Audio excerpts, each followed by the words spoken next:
Hello, I'm Super Orange Cat here, and today to finally cover my waifu video part 3. Now, in this video, I take viewer-submitted waifus, and I criticize, and I eventually rate them. Now, the first one up for this episode is the Cowgirl from Goblin Slayer. Now, from my research, I could tell she's kind of like this childhood friend trope of like nice, sweet girl you knew growing up, but you would never like think of in that way. Then you come back home some years later, she's still there, but she's like the same girl, but then you realize that's the type of girl he should have been with from the beginning. And yeah, and I like that honestly. And honestly, I also have a sweet soft spot for redheads. You know, some of my waifus are redheaded, and I didn't. It's one of those things I never came to realize until I really looked into it. It's like I really like redheaded girls, don't I? And also she really hits that sweet spot of being like this cute, this sweet, and she's not like a worthless damsel in distress either. She's really useful on the farm. She can do all these different like tasks on the farm. She's not dead weight. She's someone that can really help you, and someone who wants to go out of her way to help you as well. And that's something I really love and I really appreciate. So I am gonna give her my first 10 out of 10 for this series. Next girl, Android 21. I have a thing for nerdy girls with glasses as well. Android 21 is a nerdy girl with glasses. And she's got this interesting thing for character where she has this like evil side that she kind of has to fight back, and also one thing she is too, that she's like very hungry all the time. I don't know too much about Dragon Ball, so some of these things are kind of oh, the computer has me on the run on some of these things, but again, like I said, these nerdy girls with glasses, and she's not one of those like girls, like it became this weird trend. Like I think I blame the Big Bang Theory. I think the Big Bang Theory made girls do this, where they would like put on like these like dumbass girls would put on glasses, act like, oh, I know comic books and shit, and like think that guys would be into them. And it's so clearly fake. I don't know a single guy who ever fell for this, but girls kept doing this for like a good number of years in like the early 2010s. But Android 21 is not like those girls. She's not like the other girls. She actually knows what the hell she's doing. She knows what he's talking about. And I kind of like this little not backstory, little this kind of characterization where she has this evil, demented half of her that she has to fight back to. I honestly like that trope as well, to be honest. And although she, at the same time, unlike Cowgirl, where Cowgirl's the type of girl I would really personally want to see myself with, I don't necessarily see that with Android 21. And that kind of hurts a bit. I gave her a 7 out of 10. Girl is Toa, or Toa, I think you pronounce it, from Dragon Ball Xenoverse. Now, this girl is a sexy ass and strong vixen. She is the main antagonist of the Dragon Ball Online series. And again, and she hits this, like she hits that whole sexy bitch trope very well of like, she's evil, she's evil, she's a bitch, she'll kill you if given the chance, but God, you want to fuck her. It's just this thing too about her. It's like, I can say that she's over 18. I can say about fucking her all I want.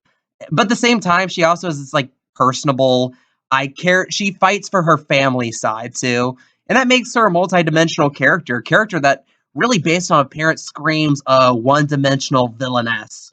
She has a bit to her I like, kind of. And I gave her also a 7 out of 10. The next girl is Shinobu Kocho, probably pronouncing that horribly wrong, from Demon Slayer. She, based on appearance, and I keep mentioning this when I talk about Demon Slayer, is that it is it works because it's derivative in all of the right ways from other popular shonen. And I keep talking about specifically comparing it to My Hero Academia, but in this case, Shinobu Kocho, she cannot tell me she does not remind you of Hinata from Naruto, who I will be covering later. And it's also like a characterization of her where people around her recognize her being this beautiful, lovely, innocent looking damsel of a character. And that kind of plays onto her character as well, where she is not necessarily a good fighter. And they literally made a plot point of her being physically too weak to decapitate demons. And like I said, she's got this nice, sweet, nice to strangest personality. But again, she's kind of a spoiled bitch, and she will show that side of her when she is agitated. So a bit of a bit of a downgrade right there. And she has honestly kind of a trope, a plot line, a trope motivation where it's like she wants revenge for demons killing her family, which is basically 80% of the motivation for Tanjiro as well. So yeah, take that as you will. And she has some upside. I like her better than the last couple girls I mentioned, so I'm going to give her a 7.5 out of 10. Next one is Revvy from Black Lagoon. And I will point out that she was one of the two girls, all the suggestions I got, that was mentioned not once, not twice, but three times by you. So this is a girl you guys definitely want me to cover. And based on appearance and my little knowledge of Black Lagoon I had before I did research, she reminds me of what the Queen of Florida. Look at her. You cannot tell me she is not the Queen of Florida right there. Come on. And one thing I note in particular, why it's like she's very sexy. And it's like I think to myself, why is she that sexy? Well, the thing is that she has legs from here to forever. Like just look at them. It's long and stuff. And honestly, that's kind of where the upside of her stops with me. I know some of you are groaning right now, but it's like she, and I know I said I like girls who are kind of bitches. Like I mentioned Shinobu, and I mentioned girls like Toa, girls like Android 21 very recently. And I know one of my waifus is Hara Hara Haruko, who is outwardly a bitch. But for some reason, when Revvy is a bitch, and I watch clips to confirm this, clips of her, it seems not nearly as endearing. And I don't understand why. But for some reason, something about her doesn't click with me in the way some like Hara Hara Haruko would. And also the fact that one of her characteristics is that she's pretty outwardly racist too kind of hurts as well. But at the same time, she is a shoot first, ask questions later, which is something I have to love as well. So, what does the base Queen of Florida get? At this point, she actually gets what is my lowest rating so far. That is a 5 out of 10. Now, the next girl, which I'm surprised only one of you suggested, considering I've mentioned her multiple times. I've had her picture on the screen numerous times in my videos. That's Makiosa of Fire Force. I'm surprised only one of you mentioned her. She has nice curves. And also there's like this interesting thing with her character. Interesting kind of side thing of like she is definitely not scared to show her body. And it's actually part of her job. I can go into detail about why it's important, but it actually is an important thing with how she works, what her job is actually, you know. And she's also very muscular. Like there's one picture. I might end up showing this. I'm recording this way before I'm actually putting the pictures up. I might show the picture of her flexing and her saying twin cobras. She's a very muscular person. She's a very muscular woman. And at the same time, although she likes flexing, there are moments where she seems somewhat ashamed of being well built, seeing herself as not really seeing herself as feminine enough, which at the same time at least gives her depth to her character, where she's more than just a meathead. And I like that. And at the same time, too, she's absolutely ruthless to her enemies, loving to friends, which is honestly the sexiest personality a woman can have, in my opinion. Absolute cutthroat when it comes to those who have wronged her, but she cares absolutely about everyone around her personally. And I like that. I gave Maki an 8 out of 10. Now, for next girl is Mikasa Ackerman from Attack on Titan, and I'll also mention that she was suggested by two of you. So not just one. So again, another person you guys really want me to talk about. Miss Mikasa, I almost call her Misaka Ackerman. Before this video, before me making this video, before me doing this research, I knew exactly one thing about her, and that was her bedhead. That was it. And honestly, sexy bedhead, by the way, I definitely understand how that became a thing. But so it helped me, inspire me to look a bit more in her. And she is kind of like virtually most characters on Attack on Titan. She is a brilliant fighter, a brilliant soldier, and she's also very muscular as well, like Maki from Fire Force.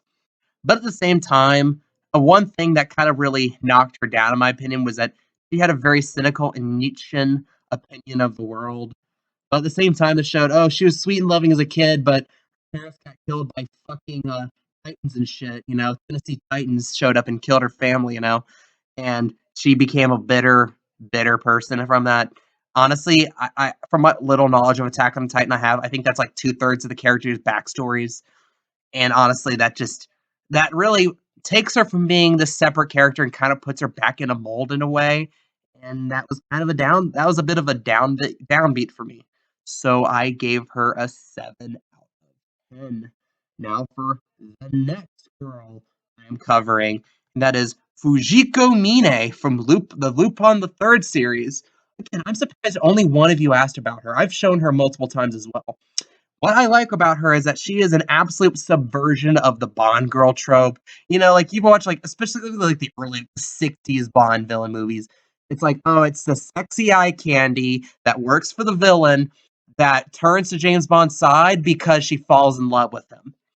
And I feel like Monkey Punch saw that and was like, I'm gonna subvert this, and he did a brilliant job of doing this instead of like what an American would have probably done the whole, oh, she's this badass muscular woman with a side shave who don't need no man. No, he thought a little more cleverly about it, and it's like, okay, I'm gonna make her very intelligent, but instead of making her this weird anti-sex symbol, I'm gonna let her use her sexiness to her full advantage and make her a brilliant character because of it. And I keep mentioning, every time I mention her, I have to mention that one scene in part 5 where Ami's school was being invaded by the terrorists, and he had Fujiko and he had Lupin's gang there. And what she did was that she walks into the room with all these guys with machine guns and shit, and literally just like a shirt and panties, flirt with all the guys. So she went in literally without any weapons in a room full of guys, and she ends up winning. And the why she won is because she used her sexiness and disarming all the men metaphorically by touching them. It turned out she had this not reflective, this glow in the dark fluorescent dye on her hands. That when she left the room, turned off the light, all the men were marked, and Lupin might have been Dice K from like an adjacent window was able to target practice and shoot all of them. I thought that was absolutely brilliant and a perfect example of this. And like I mentioned, she oftentimes does work with Lupin, but again, being the brilliant, cunning woman she is, she usually ends up double crossing him right at the very end for her own gang, usually coming up with usually with all the prize or at least some of the prize. And honestly, and there's like this whole talk now in media of like, oh, we need girl bosses. We need women who take control, but they completely avoid actual girl bosses in media. Like Fujiko Mine is near perfect example of it. She's smart, she's cunning, she uses all of her assets to get what she wants. That's the thing. If you look at nearly every single Lupin story, Fujiko at least ends up a winner. Occasionally, she is the only winner. And almost every single time, she at least gets something she wants, and she grinds for it. And I have to appreciate her for that. And again, she also is very physical, and she's not just a pure sex symbol. She knows how to shoot a gun. She knows how to fight. She's the whole package. And I gave her a 9.5 out of 10 out of that. Now, I foreshadowed this girl earlier. Next one is Hinata Hyuga, or Uzumaki Hinata, well, spoiler alert, from the Naruto series.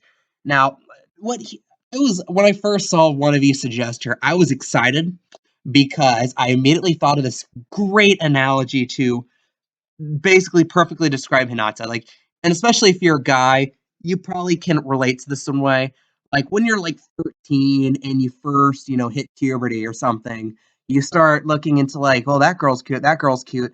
And you look at like the sexier or the more developed girls, but like your mom would like always point to this like one seemingly average girl and say, oh, you should date her, you should date her, she's cute. Like she would try to push you in that direction, and you have absolutely no idea why she's pushing you that direction.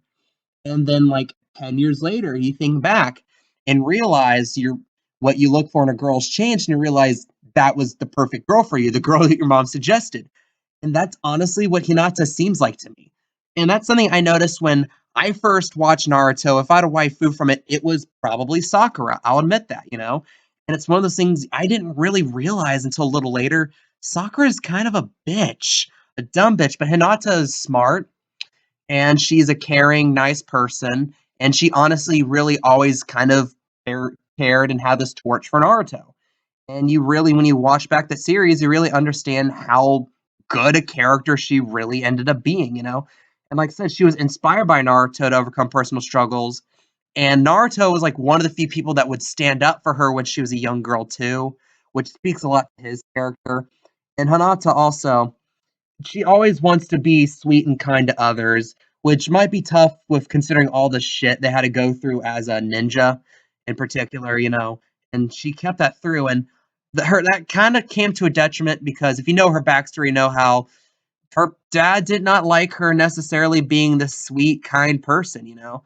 But at the same time, when she got older, when she married Naruto, spoiler alert, and Boruto, you know that she is a woman that can, although she's loving, she's sweet, she's kind, she will also assert herself to her children. She will not let herself get pushed over. And she ends up looking like she ends up coming off as a better and better person and as a great mom, you know.